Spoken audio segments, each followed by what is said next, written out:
ਅੱਜ ਦਾ जो टॉपिक है जी उस दे विच मैं तुहानू दसूंगी कि तुसी किस तरह हैल्प की है किसी चाइल्ड की। ठीक है, तो बहुत ये भी न्यू टॉपिक ऐड होया, इंपॉर्टेंट टॉपिक है। इस दे विच मैं तुहानू वोकैबवर्ड्स करवाऊंगी। वोकैबवर्ड्स दे नाल तुहानू दस्सिया जाऊगा इन्हां वोकैबवर्ड्स नू किद्दां यूज़ कर सकदे हो तुसी टॉपिक दे विच, एंड इस दे फॉलोअप्स तुसी किद्दां आंसर कर सकते हो।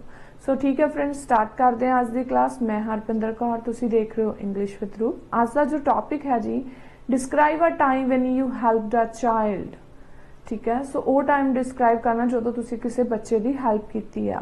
वैन इट वॉज कदों की है, हाउ यू हेल्प्ड हिम और हर, तुसी किवें कीती, वाई तुसी क्यों की, and how you felt about it, तो तुहानू किद्दां दा लगा। डेफिनेटली जे किसी की हेल्प की है तो तुहानू इनर सैटिस्फैक्शन मिली होगी। सो वोकैबवर्ड्स करते हैं। First is ऑल्ट्रिस्ट। ऑल्ट्रिस्ट हुंदा है हेल्पफुल नेचर वाला पर्सन। नैक्सट आ रीयूनाइटिंग। रीयूनाइट करना, मिलवाना, जे कोई एक दूजे तो बिछड़ गया होवे उन्होंने रीकनैक्ट करना। नैक्सट है पे ऑबिसेंस, मत्था टेकना। वेग, अनक्लीयर कोई भी पिक्चर। फॉर्चुनेटली, खुशकिस्मती दे नाल। इनेट सैटिस्फैक्शन, जिमें नैचुरल सैटिस्फैक्शन मिलना। नैक्सट है जी लाइवलीहुड। ठीक है, रोजी रोटी जिमें आप कह दें। ठीक है, नैक्सट है जी daunting task, herculean task, difficult task जिमें आप कह दें। नैक्सट है एक्सट्रीमली। एक्सट्रीमली होंदा बहुत ज़्यादा, इलेटेड होंदा हैप्पी। ठीक है, सो ये सीगे वोकैबवर्ड्स। सो हुण आपां स्टार्टिंग करते हैं। बीइंग एन ऑल्ट्रिस्ट, जिमें कि कहते मेरा एक हैल्प करने वाला नेचर आ। I love to help others, मैनू हैल्प करना बहुत पसंद आ।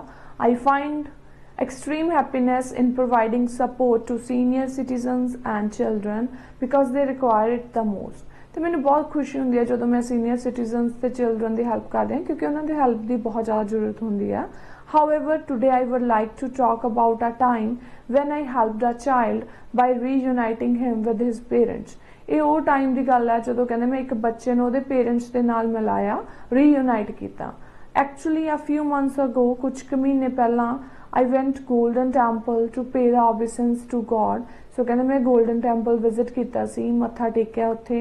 ठीक है, after taking a holy bath, मैं इशनान करन तो बाद I saw a child who was literally crying, या who was crying, जो रो रहा सी। I immediately rushed towards him, मैं जल्दी ही ਉਹਦੇ ਕੋਲ गई भज के, and he was 6 years old who lost his way। ਉਹ ਕਹਿੰਦੇ ਇੱਕ 6 ਸਾਲਾਂ ਦਾ ਬੱਚਾ ਸੀ ਤੇ ਉਹ ਆਪਣਾ ਰਸਤਾ ਵਗੈਰਾ ਭੁੱਲ ਚੁੱਕਿਆ ਸੀ, ਮਤਲਬ ਕਿ ਫੈਮਿਲੀ ਤੋਂ ਵਿਛੜ ਚੁੱਕਿਆ ਸੀ। ਐਜ਼ ਕਹਿੰਦੇ ਜਿਵੇਂ ਕਿ ਤੁਹਾਨੂੰ ਪਤਾ ਹੀ ਹੈ, golden temple is over crowded all the time, ਕਿਉਂਕਿ ਜਿਹੜਾ ਗੋਲਡਨ ਟੈਂਪਲ ਹੈ, ਠੀਕ ਹੈ, ਉੱਥੇ ਭੀੜ ਹਮੇਸ਼ਾ ਹੀ ਰਹਿੰਦੀ ਆ। फस्ट ऑफ ऑल किद्दां मैं कहते उन्होंने लाइक हैल्प की। I made him feel comfortable and hugged him. कहते मैं उन्होंने कंफर्टेबल फील कराया, उन्होंने हग किया, गले लगाया, बिकॉज आई लव चिल्ड्रन, क्योंकि मैंने चिल्ड्रन मतलब कि बच्चों नाल बहुत प्यार है। Then I asked him about the contact number of his parents। मैं उन्होंने contact number पूछा। He did not remember it, उन्होंने नहीं सी याद। Then I asked him about his address। He had a वेग आइडिया, बल्कि उन्होंने अनक्लीयर जहा आइडिया सीगा एड्रैस बारे। फॉर्चुनेटली, खुशकिस्मती नाल, आफ्टर सम टाइम, कुछ ही टाइम बाद, he told me his father's name and his address. उन्हें अपने पिता का नाम दस्या ते एड्रैस दस्या। विदाउट वेस्टिंग टाइम, मैं टाइम नहीं वेस्ट किया। I announced about him along with location. Like मैं अनाउंसमेंट करवाती, ठीक है, लोकेशन दे नाल, नेम दे नाल। Luckily his parents came immediately to pick him up. उहदे पेरेंट्स आ गए तो उन्होंने उन्होंने पिक किया। Finally the child got a sigh of relief. Sigh of relief का मतलब होंदा है कि उन्हें गहरा साह लिया। I assisted him because he was a small kid. मैं क्यों हेल्प की, क्योंकि छोटा बच्चा सी। And for him finding his parents was a herculean task. ਅਤੇ ਉਹਦੇ ਲਈ ਇਹ ਕੰਮ ਕਰਨਾ ਬਹੁਤ ਮੁਸ਼ਕਿਲ ਸੀ, ਉਹਦੇ ਲਈ ਆਪਣੇ ਪੇਰੈਂਟਸ ਨੂੰ ਲੱਭਣਾ ਬਹੁਤ ਮੁਸ਼ਕਿਲ ਸੀਗਾ। So I felt extremely elated on that day. ਉਸ ਦਿਨ ਮੈਨੂੰ ਬਹੁਤ ਖੁਸ਼ੀ ਹੋਈ, because I save the child's future by reuniting him with his family. मैं बच्चे का फ्यूचर सेव किया, उसनों उसदी फैमिली नाल मिला के। I can never forget the smile which the family had after reunion. मैं उस स्माइल नूं नहीं भुल सकदा जो रीयूनियन तो बाद मैं उन्होंने फेस से देखी। So this was the time when I helped a child at religious place. So ये टाइम से जो मैं एक बच्चे की रिलीजियस प्लेस से हेल्प की।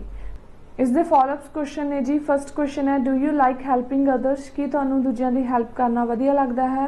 Yes, I like helping others because I get innate satisfaction from it मैनू एक कुदरती सैटिस्फैक्शन मिलती है, अंदरूनी सैटिस्फैक्शन मिलती है। At the weekends I provide support to people from humble backgrounds by gifting their equipment and other essential tools which could make them earn a livelihood easily। सो कहते जो बैकवर्ड लोग होंगे आ, बैकवर्ड एरियाज तो मैं उन्होंने gift provide करती हाँ ताकि वो अपनी जी जिंदगी है लाइवलीहुड नूं सही तरीके नाल चला सकन। ठीक है, सो रोजी रोटी जिवें आपां कहने भी अपना रोजी रोटी है जिहड़ा चंगे तरीके नाल खा सकन। सैकेंड है should parents teach helping others to their children, कि पेरेंट्स नूं टीच करना चाहिए कि उन्होंने अपने लाइक बच्चों नूं कि वो दूजिआं दी हैल्प करन। Yes, of course, parents are responsible for bringing their children into this world. So parents responsible nahi, and so it is their duty to make their children into responsible citizen of the future. So इन्हां दी duty बनदी उन्हां नूं responsible बनाउण। Parents don't have to do anything special to accomplish this. So इन्हां नूं कहंदे इहदे लई कुछ स्पैशल करन दी जरूरत नहीं पऊगी, लाइक उन्हां नूं कुछ दस्सन जिवें टीच करन उन्हां नूं। they just have to lead by example, किद्दां कोई example देन है ना, children will automatically follow their footsteps, तो उन्हां दे बच्चे automatically उन्हां दे footsteps नूं follow करनगे। next है do you think nowadays people do more good work than in the past, तुहानूं की लगदा है कि लोग आजकल ज़्यादा good work कर रहे ने past नालों। Yes, these days people do more good work than in the past because the world has become a global village due to the advanced means of technology, क्योंकि जिहड़ा वर्ल्ड है वो एक की बन चुका है, ग्लोबल विलेज बन चुका है। And now people can support a person sitting in any corner of the world, तो पर्सन किते भी बैठ के दूसरे पर्सन की हेल्प कर सकते हैं। On the other hand earlier people use to provide help in their local area only and beyond that it was a daunting task for them, सिर्फ लोकल एरिया च हेल्प कर सकते सी ते वो हेल्प करना भी उन्होंने लिए कहते एक डिफिकल्ट टास्क सी। सो नेक्स्ट क्वेश्चन है कहते will you help others in the future, तुसी फ्यूचर च होरां दी हेल्प करोगे। Being an altruist helping others is a part of my personality, so कहते एक मेरा पार्ट है परसनैलिटी का दूजियां दी हेल्प करना। As my income grows in the future, जिवें मेरी इनकम कहते ग्रो हो जूगी future, I will provide more support to the needy by expending more money and energy. So कहते डेफिनेटली जिहड़े नीडी होणगे मैं उन्होंने होर हेल्प करूँगा। फिफ्थ क्वेश्चन है जी how do world social organisation such as Red Cross collect their funds worldwide, किद्दां कहते जिहड़ियां वर्ल्ड सोशल ऑर्गेनाइजेशन ने किद्दां अपने फंड्स नूं कलैक्ट करदियां ने world wide. To collect funds by creating mass awareness and the best medium for them is social media. Social media कहते एक बेस्ट मीडियम है, ठीक है।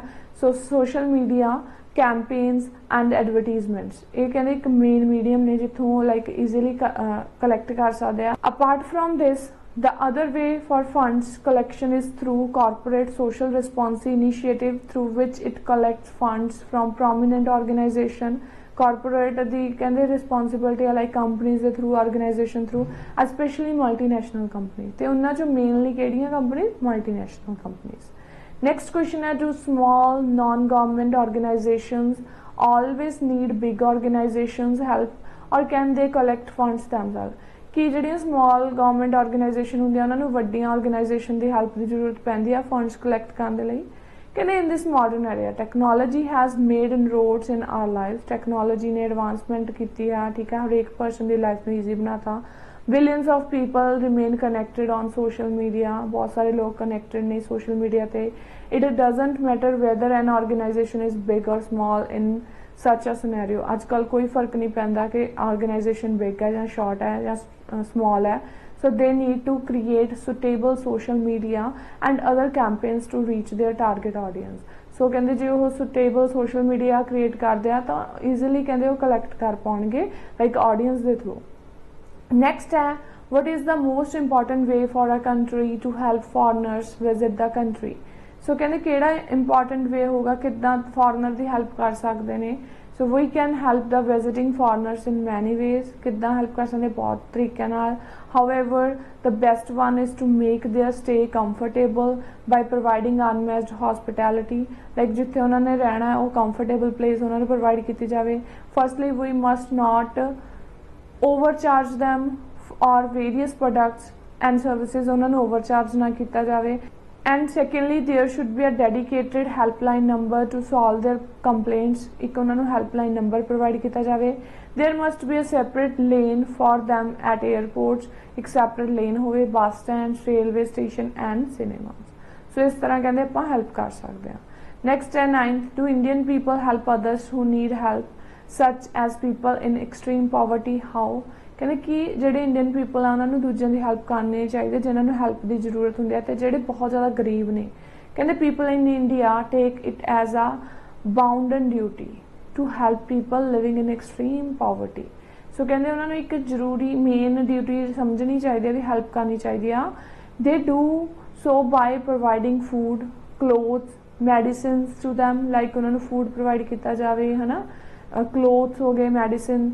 Some non-governmental organizations provide free education to poverty-stricken kids, ਜਿਹੜੇ ਬਹੁਤ ਗਰੀਬੀ 'ਚ ਰਹਿ ਰਹੇ ਨੇ ਉਹਨਾਂ ਨੂੰ free education ਹੋਵੇ। Corona pandemic is a prime example where people from all walks of life supported the poor people in various forms. ਸੋ ਕਹਿੰਦੇ ਕਰੋਨਾ ਇੱਕ ਬੈਸਟ ਐਗਜ਼ਾਮਪਲ ਹੋਈ ਆ ਜਿੱਥੇ ਬਹੁਤ ਸਾਰੇ ਲੋਕਾਂ ਨੇ ਪੂਅਰ ਪੀਪਲ ਦੀ ਹੈਲਪ ਕੀਤੀ ਸੀ। ਸੋ ਠੀਕ ਹੈ ਫਰੈਂਡਸ, ਇਹ ਸੀ ਅੱਜ ਦਾ ਟੌਪਿਕ। ਜੇ ਤੁਹਾਨੂੰ ਮੇਰੀ ਅੱਜ ਦੀ ਕਲਾਸ ਵਧੀਆ ਲੱਗੀ, ਲਾਈਕ ਤੇ ਕਮੈਂਟ ਕਰਕੇ ਜ਼ਰੂਰ ਦੱਸਣਾ। ਮਿਲਦੇ ਹਾਂ ਜੀ ਨਵੀਂ ਵੀਡੀਓ ਦੇ ਨਾਲ। Bye bye, take care.